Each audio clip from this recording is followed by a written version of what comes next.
I couldn't bear the thought of being stuck with a pregnant woman, making me raise the child alone. His eyes showed disgust, but a big smile spread across his face, knowing this day would come. Even though I had seen it coming, I quickly went to my room, returned with some papers, and handed them to Adam. His face twisted in shock. "What the hell? What's this all of a sudden?" he yelled. "Well, it was your idea. Now, sign it quickly. I'll submit it tomorrow," I said firmly. His face turned red with anger as my words hit him hard. "Watch closely," I declared. "I'll make you regret how you've treated and looked down on me all this time.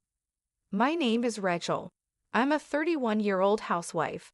Until 5 years ago, I worked for a big mobile company. I met Adam Johnson, my boss, when I was 26. We quickly fell in love and got married. Adam, who was 5 years older than me, was very reliable, especially when teaching me the job as a newcomer who didn't know much. I was very grateful for Adam's clear instructions. We became friends and often went out to dinner. When he asked me out, I was thrilled, especially since I had never dated anyone before. It's embarrassing to admit, but as a cartoon enthusiast, I was always more interested in 2D characters than real men. However, seeing my high school and college classmates getting married, I started to feel the pressure. When I fell in love with Adam, I secretly promised myself that he would be my first and last love. So when we started dating and got married a year later, I was overjoyed. I was extremely happy. Adam was good-looking and popular among our female coworkers. I was proud to be his wife, and many congratulated us, saying things like, "Congratulations," or "I'm jealous, but I wish you happiness." I was filled with joy and couldn't imagine what was coming next. "You're quitting your job," Adam said. "You're married to me now, so you quit your job, right?" He informed me the day after we registered our marriage. Adam surprised me with this news. "I've always wanted my wife to focus only on the house," Adam said. "Don't worry, I can support both of us with my income," he added. But this was so sudden, and he had never mentioned it before. I was shocked. Adam had never talked about me quitting my job before our marriage. I had taken my current job because my father recommended it, and leaving without notice didn't feel right. I wanted to explain this, but the look in Adam's eyes warned me not to argue, so I stayed quiet. "I should have told you, but it's done. Starting tomorrow, you don't need to go to work. I'll handle the transition," Adam declared. The news about starting tomorrow was so abrupt it made me feel dizzy, but Adam's words were firm. Since he had been my boss, I felt I couldn't oppose him. Even though I had to leave my job without saying a proper goodbye, I was determined to make our marriage work. Adam had entrusted me with taking care of the house, and I wanted to meet his expectations. I worked hard at household chores, preparing meals, and focusing on Adam's favorites. Although Adam ate without saying anything about the taste, I longed for a word of appreciation. After quitting my job, I felt like no one recognized me anymore. One day, Adam asked, "Is my jacket clean? I have an important meeting tomorrow." "Yes, of course," I replied, seeing his domineering side with old-fashioned views. I reminded myself how lucky I was to have married him and tried to meet his expectations. With no personal income, I had to rely on Adam for everything. Our relationship often felt more like that of an employer and housemaid than a husband and wife. Our married life was generally smooth until one day when I fell ill and couldn't get out of bed. I felt very tired and weak, thinking I would catch up on housework the next day. Adam entered the bedroom and angrily asked, "What are you doing? Get up and make some food," as he kicked the blanket off me. "I'm sorry, I'm feeling unwell. Can you manage something for yourself today?" I explained, hoping for understanding. Instead of nodding or comforting me, Adam frowned and said, "You don't work, yet you're lying down just because you feel a bit sick. Pathetic? Get up," and kicked me again. The day Adam came home after midnight was the day I chose to share some news. However, when he entered, the smell of alcohol made me feel nauseous. His face was flushed and he staggered as he walked. It was surprising how much he had drunk, especially without notifying me, even though I had prepared dinner. I stood in disbelief. I got up from the bed, never thinking he would demand housework from his sick wife. I had never imagined he could be like this before we got married. Maybe it was my fault for not seeing it, but it was just too much. I found myself doing chores while tears ran down my face.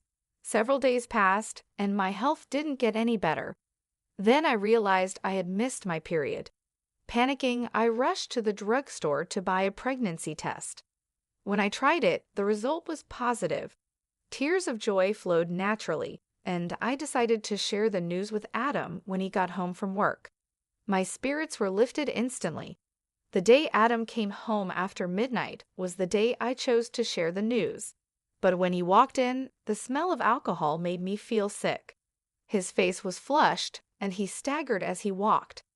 I was surprised by how much he had drunk, especially since he hadn't told me he would be out drinking, even though I had prepared dinner. Eager to share my pregnancy news, I told my intoxicated husband, "I haven't been to the doctor yet, so it's not confirmed," I began eagerly. However, Adam's face darkened as he responded, "A child? What have you done?" His tone was harsh, unlike anything I had ever heard from him before. "I don't want a child." "Damn, this is the worst. If you're going to have it, raise it yourself," he said. His cruel words shocked me.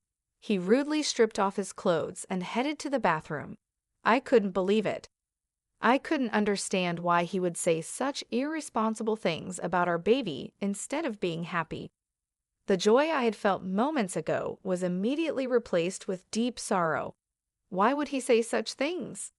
He had never mentioned not wanting children before.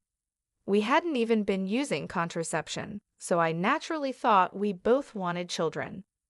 As I hung Adam's jacket and was about to take his shirt to the washroom, I noticed something else. A piece of paper had slipped out from the pocket of his dress shirt. I could tell it was a receipt because of its texture.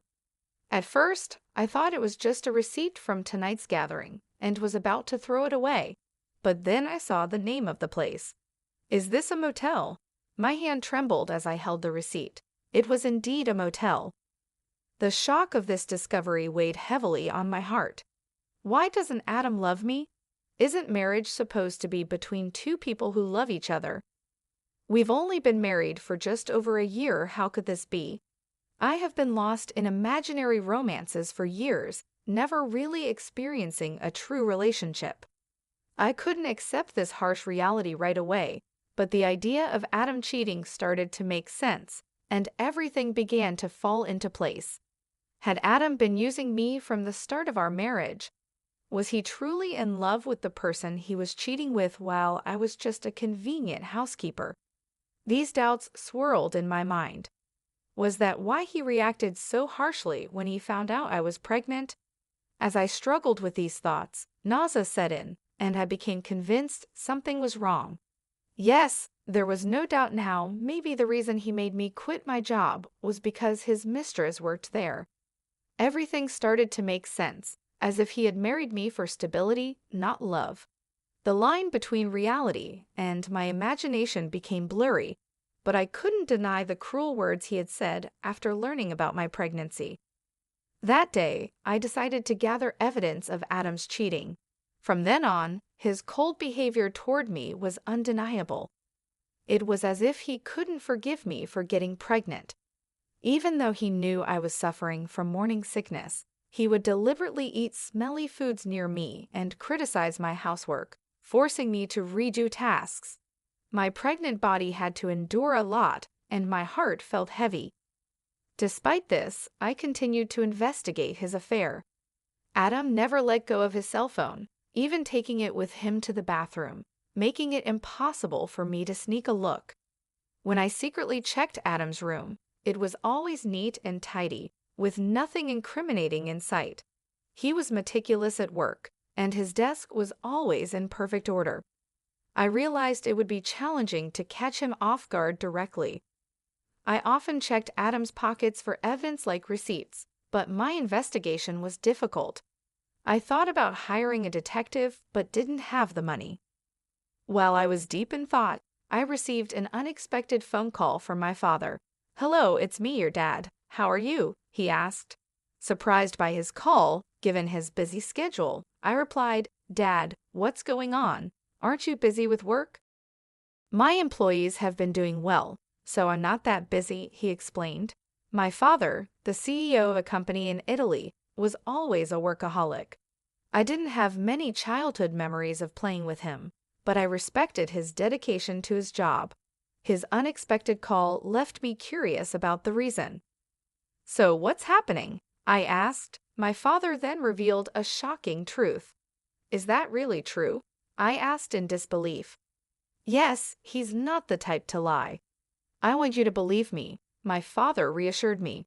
Initially in shock and unable to respond, I felt a mix of anger and frustration as the pieces of the puzzle came together. "Thank you, Dad. I'll do my best," I replied. I thanked him before hanging up the phone. My investigation was finally paying off, but the new information also made me feel angry and frustrated. The tension between Adam and me continued to grow, and even though I was pregnant, Adam remained distant. Every time he acted this way, I felt a deep hatred towards him. Months passed, and our relationship stayed strained. Eventually, something happened that changed everything. At 9 months pregnant, I was always careful around Adam, living in constant fear. I tried to avoid him, leading a quiet and stifled life. One day, I cooked dinner as usual. When Adam came home, we sat at the dining table. As I quietly ate, Adam suddenly slammed his fork down. "What is this? It's tasteless," he exclaimed, throwing the food I had prepared onto the floor. I was shocked by his outburst and tried to understand what had just happened. The anger at seeing the meal I had cooked discarded right in front of me started to build up inside. "I've noticed you've been complaining about the taste of the meals recently," I said. Adam criticized my cooking, saying it was bland. Since becoming pregnant, I had been using less seasoning to make healthier meals. This was only temporary until the baby was born. If he found the food plain, he could have added some salt himself. Why did he have to throw it on the floor? I was about to argue when Adam sneered and said hurtful words. "I don't want a woman with a belly like a monster." "You'll have to raise the kid by yourself," he said, looking at my swollen belly with a nasty smile. I had always feared this day might come, even though I hoped for a different outcome. Quickly, I went to my room, grabbed a document, and returned to Adam. "Fine, here are the divorce papers," I said, pushing the papers in front of him. Adam's face twisted in shock. "What the hell? What's this all of a sudden?" he stammered. "Well, it was your idea. Now sign it quickly." "I'll submit it tomorrow," I responded.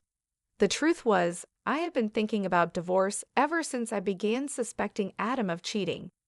However, with a child on the way, I wasn't sure if I could support myself. But now I had a different plan in mind.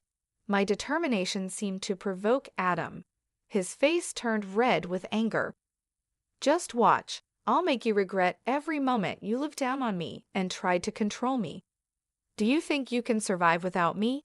You have a baby to care for, and you'll regret this," he threatened. But my resolve was firm. I wasn't going to back down. "I'll be fine. Don't worry about me," I assured Adam. Maybe irritated by my confidence, he snatched the divorce papers and started filling in the blanks. "Here you go. If this is what you wanted, it's yours," he said. "Thank you," I responded. Adam probably didn't believe I would actually submit the divorce papers, as he handed them over without any fuss. The next day, I submitted the divorce papers and left the house. I knew he would be surprised when he came home from work and found out.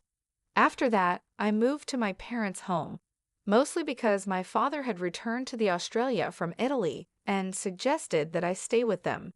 It was the right decision at the time. I was tired of my life with Adam and deeply thankful to my father. On the day I left our home, Adam called me 5 times, but I ignored all his calls. Eventually, he stopped calling, which made it clear that I didn't mean much to him. He was probably happy with his mistress and might even remarry soon. I decided to move on from Adam. 7 months passed, and I had my baby, who was born safely. I was now living happily with my parents and my baby. While I was enjoying this peaceful life with my family, Adam called again. I ignored his calls at first, but after several persistent attempts, I finally answered. "Hello, what do you want now?" I asked, wary of his tone. "Hey, what's going on? Why were you on that show? And since when were you the daughter of a CEO with millions of dollars? I never knew that." Adam's voice was full of surprise and anger. It turned out that Adam had seen a TV show that aired after I returned to my family home. I had been featured on the show because of my father's role as the CEO of a well-known global tech company. The show highlighted the lavish lifestyle of the CEO's family, and during the interview, they mentioned our family's wealth, estimating it at around $40 million. I never expected Adam to see that show, but the power of television is incredible. Oh, by the way, I didn't tell you that I have an asset of $50 million due to an early inheritance. That's why I was able to divorce you, I said. Yes, my father had informed me about the inheritance, which gave me the confidence to live comfortably even after divorcing you. Upon hearing this, Adam's reaction was immediate, and he was furious. What? That's not fair. Why didn't you tell me about this before? Half of it is mine, right? Give me the money now, he demanded. I calmly replied, just as I thought, after seeing the show, all you could think about was getting money from me. Gifts from parents aren't included in property division. Are you forgetting your own mistakes? Adam seemed confused and asked, "What are you talking about?" I continued, "I'm tired of your anger, Adam. You called me, so you should know you can't blame me for what you did. You cheated, didn't you? With your new wife, who's a junior from your company. You started dating her even before our marriage." Adam was clearly shocked by the information I had from my father. I finally had the upper hand. "Did you think I wouldn't find out? My father has many contacts in your company, and one of them told me about your affair. I've never mentioned it, but I will be demanding child support." Still in denial, Adam protested, "Stop joking. Why should I pay child support? It's all because of you, right? You got pregnant on your own and slacked off with household chores. It's all your fault." Hearing Adam blame me without apologizing for his own mistakes was unbelievable. I couldn't believe I was ever married to someone so lacking in common sense. I knew then that leaving him was the right decision. Adam continued, "I'm broke. My wife spent all the money I earned, and now I'm in debt," he pleaded. Hearing his pathetic excuse, my anger turned into sheer disbelief. I never wanted to deal with such an unreasonable person again. With that thought, I firmly gripped my phone and said, "What are you talking about? Do you even realize how ridiculous you sound? I never want to deal with you again. I'll have my lawyer handle the child support. Don't ever call me again, and you will not see the child anymore. Goodbye." "Hey, wait," he called out, but I quickly hung up the phone. Afterward, I blocked Adam's number and took a deep breath. It's over now, right? No more calls from Adam, I thought. I no longer wanted him disrupting my peaceful life. Just then, I heard my baby crying from the other room and rushed to soothe the baby. In the end, Adam started paying child support every month. According to a former colleague, the woman he remarried was quite a spendthrift, and he had to cover his living expenses with debt. It seemed that because of these circumstances, Adam had tried to get a share of my inheritance by calling me. However, Adam didn't get a single penny from me. Now, his expenses were more than his income, and he was struggling. Whether it was because he felt his life was falling apart, or he couldn't stand being looked down upon by his colleagues, things only got worse for him. He made the mistake of starting his job search only after leaving his current company, which forced him into a life of poverty. Hearing this from a colleague didn't affect me at all. I thought he deserved every bit of the hardship. The harsh words and cold behavior he showed me will never fade from my memory. I sincerely hope he gets what he deserves. Meanwhile, I'm enjoying being a parent with the help of my parents. My baby is growing up healthy and happy. I feel supported and loved in my family's home, and I no longer have to worry about money. My father, who is a successful CEO, mentioned that he wants to pass the company on to me. This news was both surprising and motivating. I realized that I needed to prepare myself for the responsibilities that come with running a company.